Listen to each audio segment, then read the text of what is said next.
सिंधुदुर्गातील कुडाळ इथे स्मार्ट वीज मीटरच्या मुद्द्यावर ठाकरे सेना आक्रमक झाली आहे। माजी आमदार वैभव नाईक यांच्या नेतृत्वाखाली शिवसेना ठाकरे पक्षाच्या शिष्टमंडळाने महावितरण कार्यालयावर धडक देत स्मार्ट मीटरची सक्ती, वाढीव वीज बिले आणि धोकादायक भूमिगत वीज वाहिन्यांच्या प्रश्नावर अधिकाऱ्यांना जाब विचारला।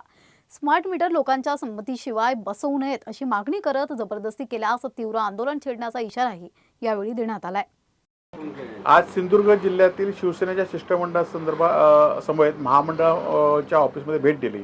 खरं तर सिंधुदुर्ग जिल्ह्यातल्या अनेक लोकांची अदानीच्या मीटर संदर्भात तक्रारी आहेत, तरी पण सरकारच्या जबरदस्तीमुळे हे मीटर बसवले जातात आणि त्यांच्यावर प्रशासनावर सरकारी राज्यकर्त्यांचा मोठा दबाव आहे।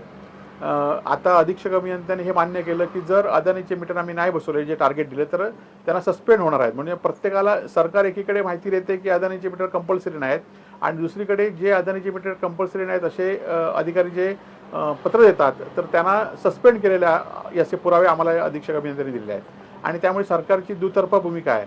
त्याचबरोबर एकीकडे 4 मीटरचे पर्याय आहेत, म्हणजे 4 कंपन्यांपैकी कुठल्याही मीटर सिलेक्ट करायचे आहेत। त्याचबरोबर वायरमननी स्वतःहून मीटर बसवायला जायचं नाही अशी भूमिका असताना सुद्धा ते जात होते आणि अधीक्षक अभियंत्यांनी मला आश्वासन दिले की वायरमन हे मीटर बसवायला जाणार नाहीत, फक्त अदानीचे जे लोक आहेत तेच जातील आणि ते सुद्धा जबरदस्ती करणार नाही असं आम्हाला आश्वासन दिलं आहे।